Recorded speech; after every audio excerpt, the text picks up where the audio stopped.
오늘 저는 요한 1서 3장 18절에서 24절까지의 말씀을 가지고 참을 분별하는 세 가지 표지라는 제목의 말씀을 전하고자 합니다. 저희 다 함께 요한 1서 3장 18절부터 24절 오늘 본문 말씀 함께 한 목소리로 봉독해 보도록 하겠습니다. 시작. 자녀들아, 우리가 말과 혀로만 사랑하지 말고 행함과 진실함으로 하자. 이로써 우리가 진리에 속한 줄을 알고 또 우리 마음을 주 앞에서 굳세게 하리니, 이는 우리 마음이 혹 우리를 책망할 일이 있어도 하나님은 우리 마음보다 크시고 모든 것을 아시기 때문이라. 사랑하는 자들아, 만일 우리 마음이 우리를 책망할 것이 없으면 하나님 앞에서 담대함을 얻고 무엇이든지 구하는 바를 그에게서 받나니, 이는 우리가 그의 계명을 지키고 그 앞에서 기뻐하시는 것을 행함이라. 그의 계명은 이것이니 곧 그 아들 예수 그리스도의 이름을 믿고 그가 우리에게 주신 계명대로 서로 사랑할 것이니라. 그의 계명을 지키는 자는 주 안에 거하고 주는 그의 안에 거하시나니, 우리에게 주신 성령으로 말미암아 그가 우리 안에 거하시는 줄을 우리가 아느니라. 아멘. 이 참이라는 말은 참 짧지만 굉장히 무거운 단어인 것 같습니다. 참되다라는 것은 그냥 단순히 좋아 보인다라는 뜻을 넘어서요, 거짓이 없고 본질이 변하지 않아 하나님께서 원래 의도하셨던 모습에 합당하고 맞다라는 뜻이 됩니다. 이 참이라는 가치를 지니고 있어야 우리가 참된 그리스도인이다라고 일컬음을 얻을 수 있게 되는 것이죠. 제가 이 주제를 가지고 말씀을 준비하게 된 이유가 있습니다. 이 말씀을 전한다는 것은요, 어떻게 보면 굉장히 귀한 일이지만 또 어떻게 보면 두렵고 떨리는 사역이기도 합니다. 제가 사역자로 섬기면서 또 특별히 이 말씀을 전하면서 저에게는 거룩한 부담감이 항상 있었습니다. 왜냐하면 제가 제 자신을 보았을 때 제가 전하는 말씀대로 살지 못하는 모습을 보았기 때문입니다. 사랑을 말하지만 제 안에 사랑이 부족한 모습을 볼 때가 있었고요. 소망을 말하지만 저조차도 현실 앞에서 두려움을 느낄 때가 있었습니다. 진리를 따라야 한다라고 말을 하지만 제 삶이 늘 그 진리 앞에 온전히 서 있지 못할 때가 있었기 때문입니다. 그래서 이런 질문들이 항상 제 마음을 무겁게 하고는 했습니다. 내가 이렇게 살지 못하면서 이런 말씀을 전해도 되는 걸까? 내가 이 말씀을 전하면서 내 삶이 이 말씀대로 살지 못한다면 그건 굉장한 모순이 아닐까? 내가 참된 그리스도인처럼 살지 못하는데 이렇게 앞에서 말만 하고 있다면 그건 위선이 아닐까? 근데 오늘 본문은요, 이 질문 앞에서 우리를 절망하게 하지 않습니다. 오히려 우리를 다시 하나님 앞으로 부르게 합니다. 왜냐하면 참된 그리스도인이 된다라는 것은 우리의 의지 또 우리의 노력만으로 되는 것이 아니기 때문입니다. 오늘 저희가 함께 읽었던 본문 24절을 보면 이렇게 나옵니다. 우리에게 주신 성령으로 말미암아 그가 우리 안에 거하시는 줄을 우리가 아느니라. 이렇게 참된 그리스도인의 삶이라는 것은요, 우리의 의지 또 우리의 노력만으로 만들어지는 것이 아니라는 걸 오늘 말씀은 말합니다. 우리가 마음 먹는다고 항상 진리 앞에 설 수 있는 것도 아니고 결심한다고 항상 모두를 사랑할 수 있는 것도 아닙니다. 또 우리가 다짐한다고 해서 매 순간에 순종할 수 있는 것도 아니죠. 그런 부족하고 연약한 우리를 참되게 만들어주시는 분은 바로 성령님 뿐이라고 오늘 말씀은 말합니다. 오늘 우리가 봤던 요한 1서는요, 이 참된 신앙이 무엇이냐라는 질문을 우리에게 묻는 성경 말씀입니다. 이 당시의 교회에서는요, 예수님에 대한 바른 믿음을 흔들고 또 신앙과 삶을 분리시키면서 이 사랑이 없는 지식으로 공동체를 혼란스럽게 만들던 가르침들이 있었습니다. 겉으로 볼 때는 굉장히 영적인 것처럼 보입니다. 하지만 실제로는 그 사랑 없는 가르침이 성도들의 믿음을 마구 흔들고 있었습니다. 그래서 요한은 성도들을 다시 말씀 앞에 세워서 너희가 정말 하나님 안에 속하여서 진리를 알고 사랑으로 행하는 사람들이냐라고 묻고 있는 것입니다. 그리고 저희가 읽었던 이 3장 18절에서 24절은요, 그 질문에 대한 답을 말하고 있습니다. 참된 그리스도인의 삶이 무엇인지, 그 참된 삶이 어떻게 세상 가운데 드러나는지를 보여줍니다. 그래서 저는 완벽한 사람으로서 오늘 이 자리에서 여러분에게 말씀을 전하는 것이 아닙니다. 제가 참된 그리스도인이기 때문에 성도 여러분, 저를 보고 저를 따라하세요 라는 자신감으로 이 자리에 있는 것이 아니라 제 자신이 먼저 이 말씀 앞에 서서 내가 먼저 참된 그리스도인으로서 살아야 하는구나, 내가 성령님의 인도함을 받고 그 참이라는 가치를 가지고 살아야 하는구나 라는 자세로서 이 자리에 서 있습니다. 그래서 오늘 이 말씀을 통해서 우리 모두가 성령님의 도우심을 받아 이 참을 분별하고 이 세상 가운데 예수 그리스도를 따르는 참 제자로 결단하며 나아가시기를 주님의 이름으로 축복하고 소망합니다. 아멘. 첫 번째입니다. 참을 분별하는 첫 번째 표지는 진리 안에 서는 삶입니다. 지금 저희는 정보가 넘쳐도 너무 많이 넘치는 시대에 살고 있습니다. 특히 저희가 살고 있는 이 실리콘밸리는 더하죠. 똑똑한 사람들이 참 많고 또 훌륭한 기술들이 넘쳐납니다. 많은 지식, 성공하는 방법, 더 나은 삶을 사는 정보도 넘쳐납니다. 이렇게 세상은 저희에게 계속해서 말을 합니다. 더 많이 알아야 너희에게 유리하고 더 빨리 알아야 너가 다른 사람보다 앞서가고 더 좋은 정보를 가져야 너가 성공할 수 있어 라고 계속해서 말합니다. 물론 정보가 필요 없다는 말은 아닙니다. 우리에게 지식도 필요하고 배움도 필요합니다. 그러나 문제는요, 정보가 많다고 해서 그것이 진리를 아는 것과 동일하다라는 것은 아니라는 것입니다. 많이 안다고 해서 그것이 진리가 될 수는 없다는 말이죠. 그럼 우리는 어떻게 진리를 분별할 수 있을까요? 잠언 3장 5절에서 7절은 이렇게 말합니다. 너는 마음을 다하여 여호와를 신뢰하고 내 명철을 의지하지 말라. 너는 범사의 그를 인정하라. 그리하면 내 길을 지도하시리라. 스스로 지혜롭게 여기지 말지어다. 여호와를 경외하며 악을 떠날지어다. 아멘. 이 세상은 너희가 지혜로워져야 돼. 너희가 정보를 많이 얻어야 돼. 너희가 배울 수 있는 만큼 많은 지식을 얻어야 돼 라고 말을 하지만 성경은 스스로 지혜롭게 여기지 말라라고 말을 합니다.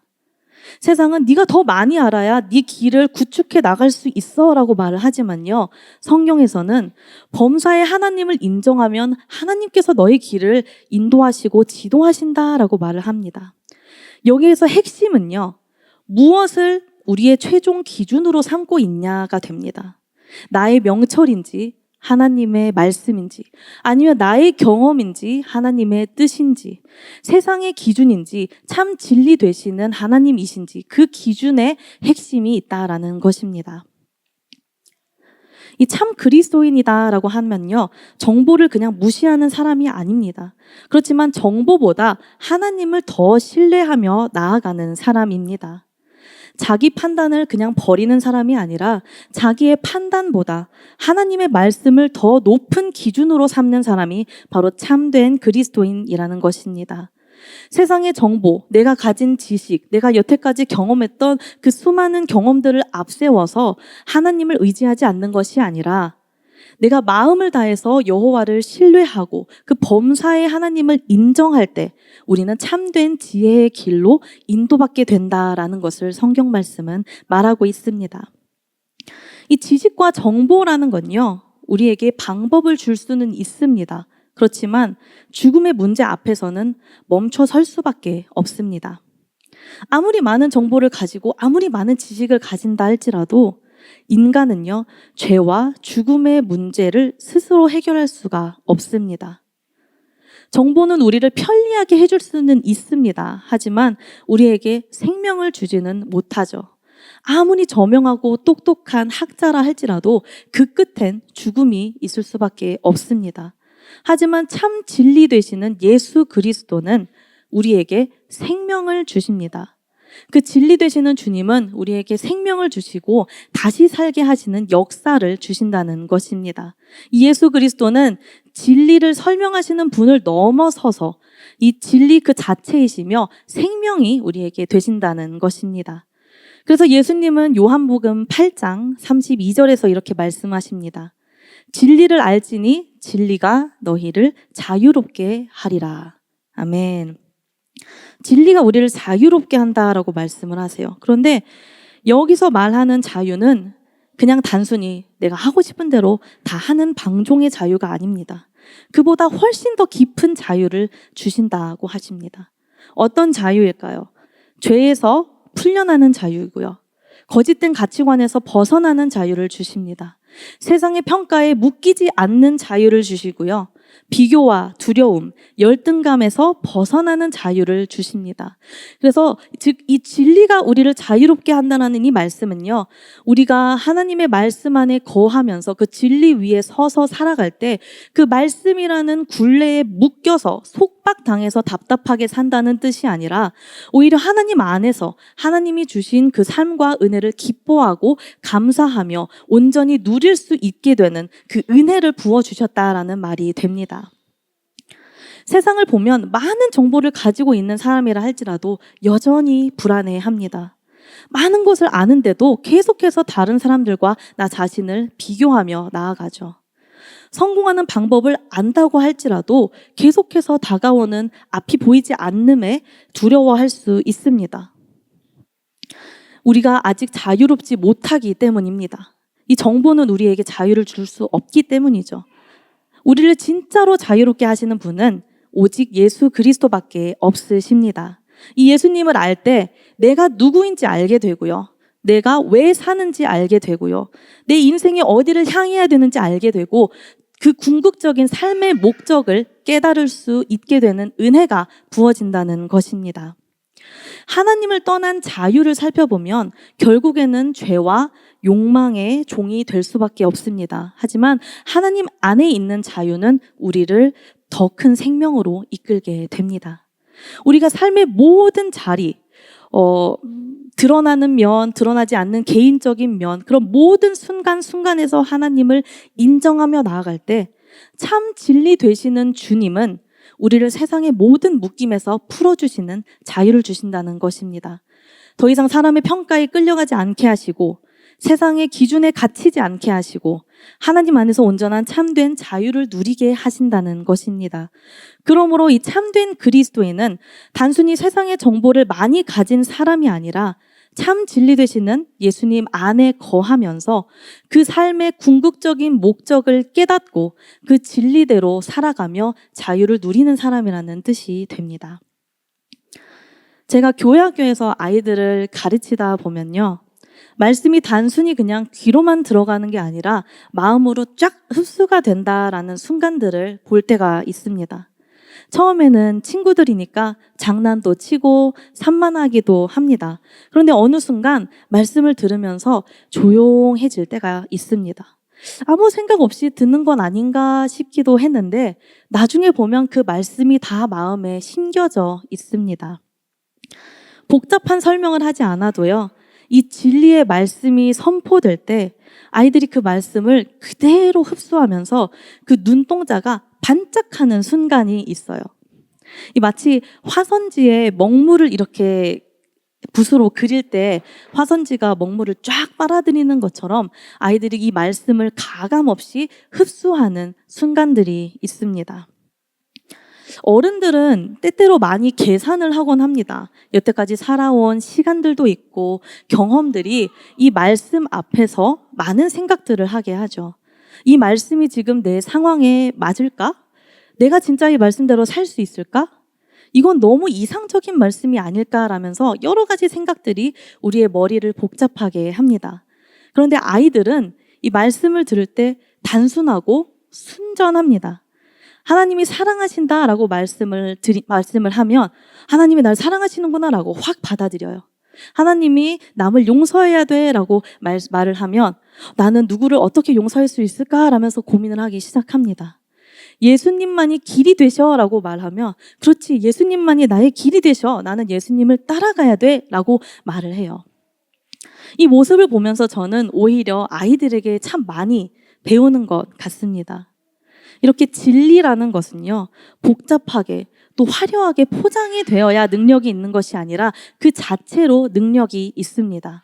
하나님의 말씀은 어린 영혼도 깨우고 닫힌 마음도 열고 무뎌진 마음도 다시 움직이게 하는 생명력이 있다는 것을 기억하시기 바랍니다. 사랑하는 성도 여러분, 참된 그리스도인은 진리 안에 섭니다. 많이 아는 사람이 아니고 또 자기 명철을 의지하는 사람이 아니라 하나님을 신뢰하는 사람입니다. 정보보다 하나님의 말씀을 기준 삼는 사람입니다. 그러므로 오늘 우리는 다시 말씀 앞에 서야 합니다. 말씀을 그냥 단순히 익숙한 종교적인 지식으로 듣는 것이 아니라 살아있는 진리로 받아들여야 한다는 것입니다. 어린 아이처럼 순전하게 말씀 앞에 서서 그 말씀을 사모하고 갈망해야 합니다. 그 진리를 만날 때 우리의 삶의 우선순위가 바뀌고요. 내가 원하던 길만 보던 시선에서 하나님이 인도하시는 길로 시선이 확장되는 역사가 있습니다. 세상이 말하는 성공만 쫓던 삶에서 벗어나서 하나님이 기뻐하시는 삶의 방향을 쫓게 됩니다. 그러므로 이 진리의 말씀 안에서 자유를 누리면서 이 마음을 다해 하나님만을 신뢰하기로 결단하시는 우리 큰빛 은혜교회 성도 여러분 되시기를 주님의 이름으로 축복합니다. 아멘. 두 번째입니다. 참을 분별하는 두 번째 표지는 사랑으로 행하는 삶입니다. 이 사랑이라는 단어는 세상에서 참 많이 사용이 됩니다. 그런데 세상이 말하는 사랑은요, 때로는 조건적일 때가 많습니다. 나에게 잘해주면 사랑하고, 또 내 마음에 들면 사랑하고, 나에게 유익이 되면 사랑하고, 내가 편한 범위 안에서 사랑하려고 합니다. 그러나 성경이 말하는 사랑은 조금 다릅니다. 성경이 말하는 사랑은요, 내가 좋아하는 사람만 사랑하는 게 아니에요. 나에게 유익이 되는 사람만 사랑하는 것도 아닙니다. 내가 감당할 수 있는 만큼의 친절만 베푸는 것이 아닙니다. 성경이 말하는 사랑은 바로 하나님께 받은 사랑을 따라서 살아가는 것입니다. 요한일서 3장 16절은 이렇게 말합니다. 그가 우리를 위하여 목숨을 버리셨으니 우리가 이로써 사랑을 알고, 우리가 사랑을 알게 된 기준이 세상의 감정도 아니고 사람의 기준도 아니라고 말합니다. 바로 예수 그리스도의 십자가로 말미암아 우리가 사랑을 알게 되었다라고 말합니다.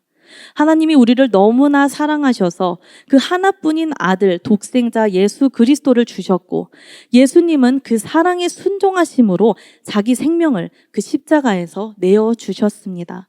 그렇기 때문에 참 사랑은 진리와 마찬가지로 내가 만들어내는 사랑이 될 수 없습니다. 내 힘으로 억지로 해보려고 하는 도덕적인 착함도 될 수가 없는 거예요.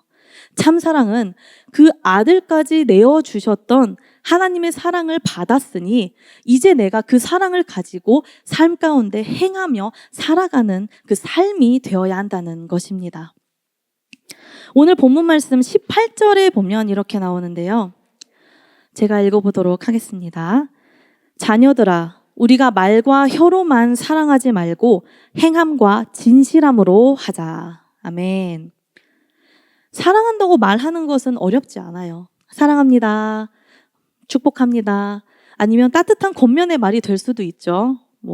기도하겠습니다. 제 마음이 쓰이네요. 제가 도와드리겠습니다. 이런 식의 말도 사랑의 표현이 될 수 있습니다. 그런데 요한은 거기서 멈추지 말라고 말합니다. 말과 혀로만 사랑하는 것이 아니라 행함과 진실함으로 사랑해라 라고 말합니다. 여기서 행함이라는 것은 실질적인 행동을 뜻합니다. 시간, 섬김, 희생을 나타내는 것이죠. 그리고 여기서 진실함이라는 것은 거칠애가 아니라 이 마음의 중심에서 나오는 사랑을 말합니다. 다시 말해 참 사랑이라는 것은 우리가 실제로 움직이는 것입니다. 가까이 다가가는 것이고요. 시간을 내는 것이고요. 불편함을 감당하는 것이고 나의 것을 내어주는 것입니다. 우리가 누군가를 사랑하게 되면 가만히 있을 수 없습니다. 몸을 움직여서 뭐라도 행동을 할 수밖에 없어요. 만약에 내가 요리를 못한다 할지라도 사랑하는 사람이 생기면 조금이라도 맛있는 걸 해주고 싶은 마음에 일어나서 요리를 하게 되고요. 보고 싶어서 몸이 너무 피곤해도 몸을 일으켜서 데리러 가기도 하고요. 어떤 핑계를 대던지 간에 보고 만나고 싶어서 행동하게 될 수밖에 없습니다. 이렇게 사랑은 사람을 움직이게 만드는 힘이 있어요. 그리고 이 움직이는 행동함은 순종으로 나타난다라고 성경은 말합니다. 이 예수님께서 말씀하셨던 선한 사마리아인 비유를 생각해 볼 수 있겠죠. 어떤 사람이 강도를 만나서 거의 죽게 됩니다. 제사장도 그 사람을 보았고 레위인도 그 사람을 보았습니다. 그들은 하나님의 말씀을 모르는 사람들이 아니었습니다. 종교적인 지식이 없는 사람들도 아니었죠. 그런데 그들은 그 사람을 보고 그냥 지나갔습니다. 근데 그와 반대로 사마리아인은 달랐죠. 그도 강도 만난 사람을 보았는데 그냥 지나치지 않았습니다. 가까이 다가갔고 불쌍히 여겼고 그 상처를 싸매 주었고 자기 짐승에 태워서 주막으로 데려가 그 비용까지 기꺼이 지불했습니다. 바로 이게 사랑을 행한다는 것입니다. 사랑은 그냥 멀리서 안타까워라고 하는 것이 아닙니다. 가까이 다가가고 내가 가던 길을 멈춰 서서 내 시간, 내 자원을 내어주면서 그 비용을 기꺼이 감당하는 게 하나님께서 말씀하시는 참 사랑이라는 것입니다. 참 사랑은 하나님 누가 내 이웃입니까? 제가 돕겠습니다 라고 묻는 데서 끝나는 것이 아니라 내가 누군가의 이웃이 되어주는 것입니다. 직접 행동함으로 나타내 보여주는 거예요. 홈리스 봉사를 할 때 이 말씀을 많이 생각하게 됩니다. 저희가 홈리스 분들께 다가가서 봉사를 하고 할 때 그냥 음식만 나누어 주는 것은 아니죠. 물론 한 끼 식사를 드리고 필요한 물품들을 나누어 주는 것도 귀한 일이지만 그 자리에서 더 깊이 배우는 것은 바로 하나님의 사랑입니다. 그들을 바라보면 길에서 생활하면서 씻지 못해서 악취가 날 때도 있고 가까이 다가가면 손과 손톱에 막 검은 것들이 많이 끼어 있어서 손을 얹고 기도를 해야 되나 꺼림칙할 때도 있습니다. 괴팍하게 욕을 하면서 달려들 수도 있고 아니면 약이나 술에 취해서 이상한 말만 늘어놓을 때도 있습니다. 그런 그들을 세상은 바쁘다는 이유로 지나칠 수 있습니다. 지금 내 삶과는 상관없다라는 이유로 못 본 채 할 수 있습니다. 다 가까이 다가가기가 좀 불편하다라는 이유로 외면할 수도 있습니다. 그러나 주님의 사랑은 그 한 사람 한 사람도 외면하지 않으시고 사랑하신다는 것을 우리는 기억해야 합니다. 우리가 쉽게 지나치는 그 한 사람 한 사람도 지금 주님께서 너무나 찾으시는 귀한 한 영혼이라는 것입니다. 또 이 홈리스 봉사를 하면서 배우는 게 또 하나 있는데요. 바로 사람을 단순히 도움이 필요한 사람으로 보면 그 사랑이 오래가지 못한다는 것입니다. 사람을 뭔가 하나의 문제로만 바라보면 마음이 쉽게 지치게 됩니다. 불편한 상대로만 보면 가까이 다가가기가 어렵습니다. 하지만 하나님의 사랑으로 보게 되면 달라집니다.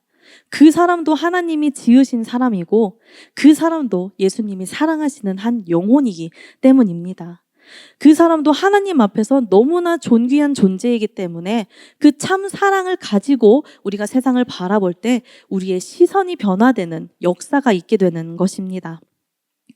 이렇게 참 사랑은요, 사람을 문제로 보는 것이 아니라 영혼으로 바라보게 됩니다. 사람을 그냥 지나쳐야 될 대상으로 보는 것이 아니라 주님의 마음으로 바라보게 됩니다. 선한 사마리아인이 이 강도 만난 사람을 보았을 때 왜 저렇게 됐을까라고 그냥 멀리서 생각만 하지 않았습니다. 내 일이 아니야. 나는 지금 갈 길이 바빠. 라고 그냥 지나치지도 않았죠. 그 사람을 불쌍히 여겼고 가까이 다가갔고 자기 것을 내어준 참 사랑을 온전히 실천한 것입니다. 근데 여기서 중요한 핵심이 또 하나 있습니다. 우리가 사랑을 행해야 된다라고 말을 하면요, 자칫 이렇게 생각할 수 있어요. 아, 내가 더 착해져야 되겠다. 아, 내가 더 노력해서 사랑을 해보도록 해야겠다. 아, 내가 사랑을 어떻게든 만들어내야겠다라고 생각할 수 있습니다. 물론 우리의 결단과 순종은 필요합니다. 그러나 성경이 말하는 사랑은 단순히 내 힘으로 만들어내는 사랑이 아닙니다. 우리는 먼저 사랑받은 사람들입니다. 주님께서 먼저 찾아오셔서 우리를 먼저 사랑해 주셨습니다. 그리고 그 아들 예수 그리스도를 우리에게 주셨죠. 그렇기 때문에 참 사랑이라는 것은 내가 내 안에서 억지로 짜내려고 하는 것이 아니라 내가 거저받은 그 사랑을 온전히 흘려보내는 것이 됩니다. 내가 용서받았기 때문에 용서하는 것이고, 내가 긍휼을 입었기 때문에 긍휼을 흘려보내는 것이고요. 내가 주님의 사랑으로 죽었다 다시 살아났기 때문에 그 산 소망, 다시 산 생명을 다시 흘려보내는 데 있다는 것입니다. 이렇게 참 사랑은 내 힘의 결과가 아니라 그 아들까지 내어주신 주님의 사랑을 닮아가는 삶이라는 것입니다. 이 요한 1서에서 사랑은요, 선택 사항이 아니라 참된 신앙의 표지입니다. 우리가 참 진리를 깨달았다면 그것은 그냥 진리에서 끝나지 않습니다. 참 진리를 깨달았다면 그것은 사랑을 행하는 실천으로 이어집니다. 예수님을 믿는다고 하면서 사랑이 없다면 우리는 다시 자신을 점검해 보아야 할 것입니다. 말씀을 안다라고 하면서 그 삶 가운데 행함과 실천함이 없다면 우린 다시 주님 앞에 서야 합니다. 이렇게 참된 그리스도인이라 함은 사랑을 설명하는 사람이 아니라 사랑을 온전히 행하는 사람임을 기억하시기 바랍니다. 사랑하는 성도 여러분, 나는 말과 혀로만 사랑하고 있지는 않습니까? 내가 기도할게요 라고 말은 했지만 실제로는 무관심했던 적은 없습니까? 사랑한다고 말은 했지만 실제로 시간을 내기 아까웠던 적은 없습니까? 내가 섬겨야 한다고 말은 했지만 그 불편함을 감수하고 싶지 않았던 적은 없습니까? 나는 오늘 누구를 지나쳤을까요? 가정 안에서 지나치고 있는 사람은 없습니까? 교회 안에서 내가 마음을 닫고 있는 사람은 없습니까? 직장 안에서 내가 판단만 하고 긍휼한 마음으로 여기지 못하는 사람은 없습니까? 내 주변에 하나님께서 가까이 다가가서 그 사랑을 실천하라 라고 말씀하시는데 그 음성을 애써 외면하고 있지는 않습니까? 참 사랑은 거창한 곳에서만 시작되는 것이 아닙니다.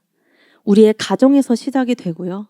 교회에서 시작이 되고 직장에서 시작이 되고 내가 매일 만나는 사람들 가운데에서 시작됩니다.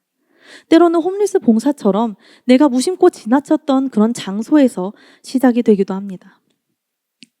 참 사랑은 말로만 하는 사랑이 아니라 가까이 다가가고 나의 것을 내어주는 사랑입니다. 사랑하기 어려운 사람이다 할지라도 주님의 사랑을 가지고 온전히 나아가는 것입니다. 사랑할 수 없다라고 할지라도 그 아들까지 내어주신 하나님의 사랑을 받고 그 사랑을 본받아 살아가는 삶이 온전한 참 사랑인 줄 믿습니다. 오늘 그 깊으신 사랑을 깨달아서 주님이 사랑하신 것처럼 우리 삶 가운데 그 행함과 진실됨이 넘쳐나는 우리 성도 여러분의 삶이 되시기를 주님의 이름으로 소망하고 축복합니다. 아멘. 마지막입니다. 세 번째, 참을 분별하는 세 번째 표지는 소망으로 순종하는 삶입니다. 오늘 본문 말씀 19절에서 21절까지 이렇게 말하는데요. 저희 함께 한 목소리로 한번 읽어보도록 하겠습니다. 이로써 우리가 진리에 속한 줄을 알고 또 우리 마음을 주 앞에서 굳세게 하리니 이는 우리 마음이 혹 우리를 책망할 일이 있어도 하나님은 우리 마음보다 크시고 모든 것을 아시기 때문이라. 사랑하는 자들아, 만일 우리 마음이 우리를 책망할 것이 없으면 하나님 앞에서 담대함을 얻고. 아멘. 여기서 요한은 우리의 마음이 하나님 앞에서 굳세어지고 담대함을 얻게 된다라고 말합니다. 진리를 깨닫고 사랑을 실천함으로 우리의 신앙이 확증받을 뿐만 아니라 더 나아가서 우리의 신앙이 굳세어지고 성장하게 되는 것, 이것이 참된 그리스도인이 얻게 되는 소망이다라고 말을 합니다. 세상도 마찬가지로 소망을 말합니다. 더 나은 미래를 꿈꾸라고 계속해서 말을 하죠. 더 좋은 직장, 더 안정된 수입, 더 크고 넓은 집, 더 건강한 삶, 더 인정받는 위치, 더 성공적인 인생을 소망하라고 말합니다. 그런데 세상이 주는 소망은요, 조건이 흔들리면 같이 흔들리게 됩니다. 환경이 무너지면 같이 무너지게 됩니다. 내 계획대로 되지 않으면 쉽게 사라지고 말아요. 하지만 성경이 말하는 참 소망은 다릅니다. 참 소망은 상황이 좋아질 거야 라는 그런 막연한 기대감이 아니라 하나님께서 나를 붙들고 계신다라는 그 믿음입니다. 하나님이 내 마음보다 크시고 내 계획보다 크시고 내 상황과 내 연약함보다 크시다라는 그 믿음의 확신을 가질 때 두려움이 사라지고 평안이 임하는 것, 이것이 바로 참된 그리스도인이 얻게 되는 참 소망이라는 사실입니다. 우리도 때로 마음에 의해서 무너질 때가 있습니다. 나는 왜 이렇게 말씀대로 살지 못할까?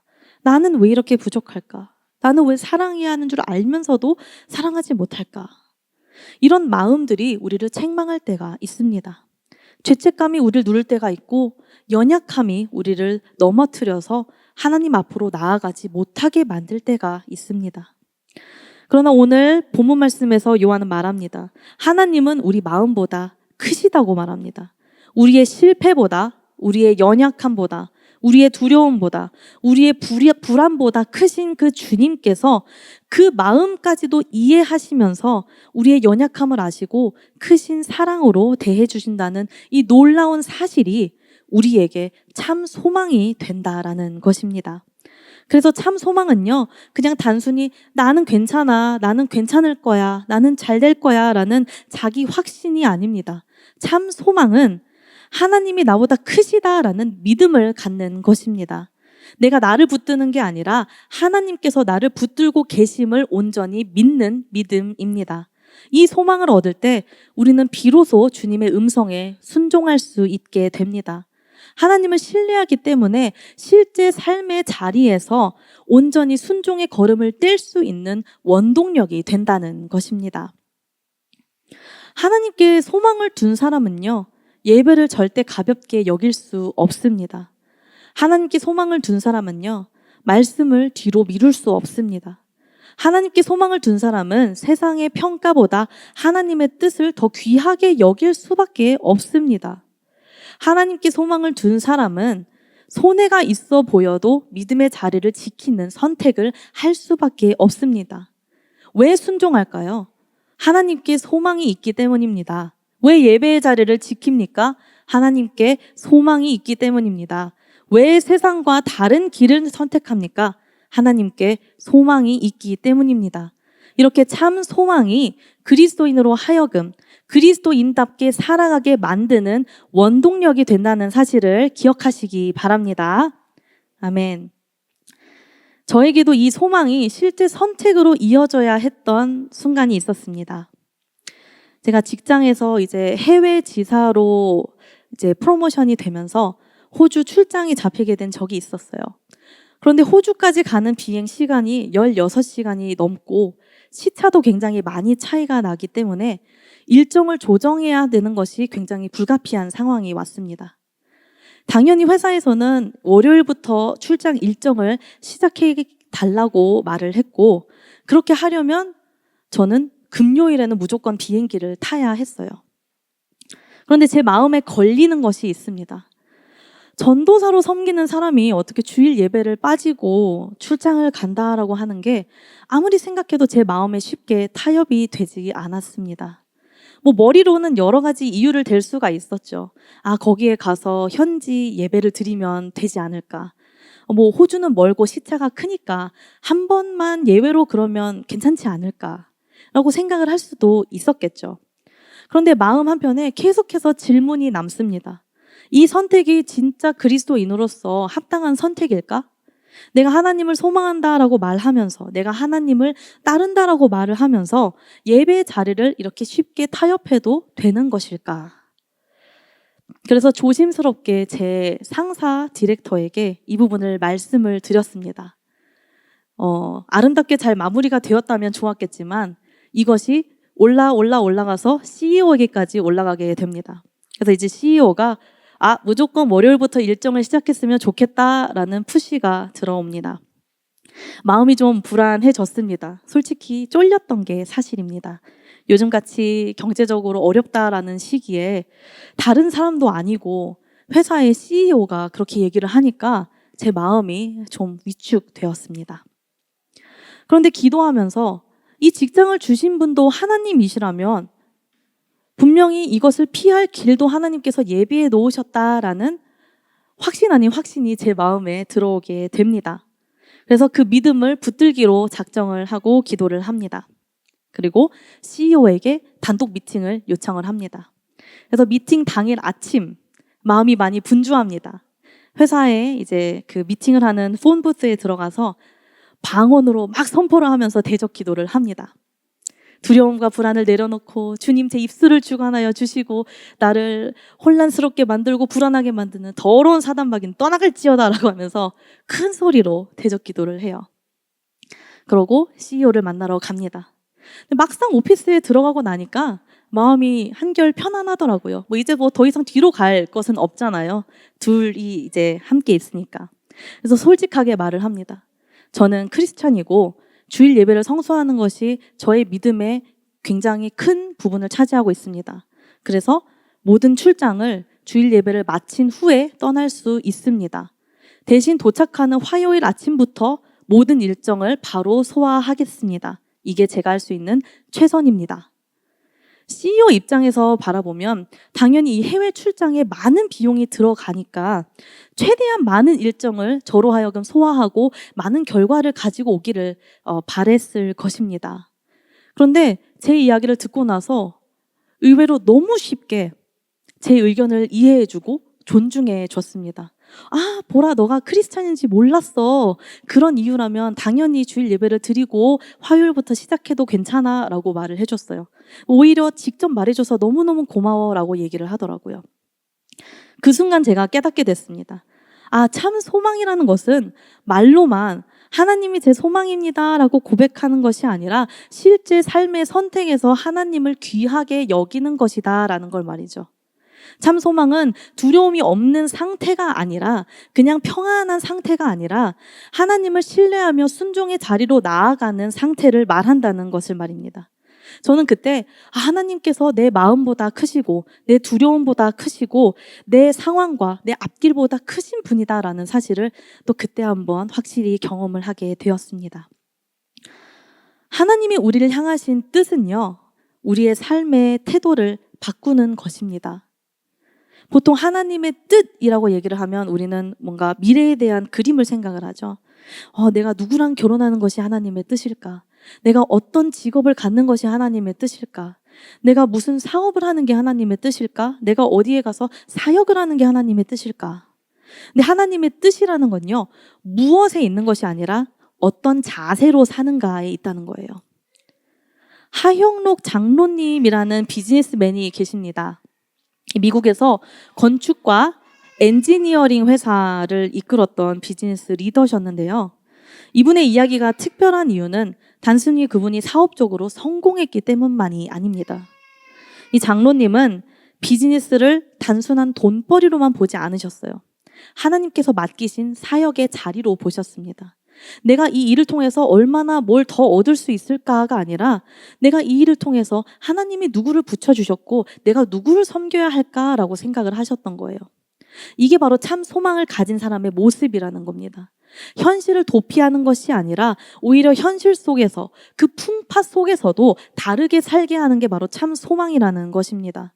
이 참 소망을 가지면요, 직장이 단순히 월급을 받는 곳이 되는 것이 아닙니다. 사업이 그냥 성공의 수단이 되는 것이 아닙니다. 내가 있는 자리, 내가 하는 일, 내가 만나는 사람들이 다 하나님께서 맡기신 사명의 자리가 된다는 것입니다. 이렇게 하나님은 우리로 하여금 세상의 모든 지역, 모든 영역에 들어가도록 하셔서 그곳 가운데 주님의 말씀과 복음을 심기를 원하십니다. 그렇기 때문에 하나님 식으로 우리가 일을 하게 되면 회사가 교회가 되고 우리가 일하는 사업장이 사역의 장소가 되게 되는 것입니다. 이렇게 세상이 주는 소망은 계속해서 나를 중심으로 물어요. 내가 얼마나 더 성공할 수 있지? 내가 얼마나 더 인정받을 수 있지? 내가 얼마나 더 해야 내 삶이 안전해질 수 있지? 하지만 하나님이 주시는 참 소망은 그 질문 자체를 바꿔버립니다. 하나님께서 나를 이 자리에서 어떻게 사용하시기를 원하실까? 하나님이 이 일을 통해서 누구를 섬기기를 원하실까? 하나님이 내 삶을 통해서 어떤 순종을 원하실까? 이렇게 참 소망을 얻게 되면 우리의 삶의 방향 자체가 바뀌어지게 됩니다. 세상이 말하는 성공만 붙들던 마음이 하나님이 맡기신 사명을 보게 되고요. 세상의 인정만 바라보던 마음이 그 하나님 앞에서의 신실함을 더 귀하게 여기게 된다는 것입니다. 사랑하는 성도 여러분, 참 소망은요, 보이지 않지만 우리를 붙들고 있는 닷과 같습니다. 배가 막 폭풍 속에서 흔들립니다. 이 닷은 보이지 않아도 배를 붙듭니다. 우리의 상황도 그렇습니다. 흔들릴 수 있고요. 감정도 마구 요동칠 수 있습니다. 미래도 불확실하고 캄캄할 수 있어요. 하지만 하나님께 소망을 둔 사람은 절대 결코 떠내려가지 않습니다. 왜냐하면 하나님이 우리의 마음보다, 우리의 상황보다, 우리의 두려움과 우리의 불안보다 크시기 때문입니다. 그리고 우리가 그 참 소망을 가질 때 비로소 하나님의 능력, 그리고 성령님을 의지하여 순종의 걸음을 뗄 수 있게 됩니다. 그리하여 세상이 주는 소망에 그 마음을 빼앗기는 것이 아니라 하나님께 소망을 두고 그 소망으로 믿음의 선택을 하며 온전한 순종의 걸음을 내어가시는 우리 성도 여러분 되시기를 주님의 이름으로 소망하고 축복합니다. 아멘. 말씀을 마무리하도록 하겠습니다. 이 참이라는 가치는 우리의 힘으로 만들어낼 수 있는 것이 아닙니다. 진리 안에 서고 사랑으로 행하고 또 소망을 가지고 순종하는 것은 우리의 의지만으로는 결코 될 수 없습니다. 오늘 본문 24절을 다시 살펴보면 이렇게 말합니다. 우리에게 주신 성령으로 말미암아 그가 우리 안에 거하시는 줄을 우리가 아느니라. 아멘. 결국 우리를 참되게 하시는 분은 성령님이시라는 겁니다. 성령님께서 우리 안에 우리를 진리 안에 세우시고 사랑으로 행하게 하시고 우리의 마음을 굳세게 하셔서 그 소망을 가지고 순종하게 하십니다. 그러므로 오늘 우리가 함께 기도하며 나아갈 때 결단하시기 바랍니다. 우리가 겉모양만 남은 신앙이 아니라 다시 진리 안에 서기를 원합니다. 내가 말뿐인 사랑이 아니라 예수 그리스도의 사랑을 닮아 삶에서 행하는 내가 되기를 원합니다. 다른 것이 아니라 오직 하나님께만 소망을 두고 온전히 순종하는 삶을 살기를 원합니다. 성령님 오늘도 내 안에 역사하여 달라고 그렇게 함께 결단하며 나아가기를 원합니다. 이 예배 가운데 우리 성도 여러분 모두가 성령님 안에서 진리 안에 바로 서고 사랑을 행하며 소망을 가지고 온전히 순종하시는 그런 참된 그리스도인으로 다시 서게 되시기를 주님의 이름으로 소망하고 축복합니다. 아멘.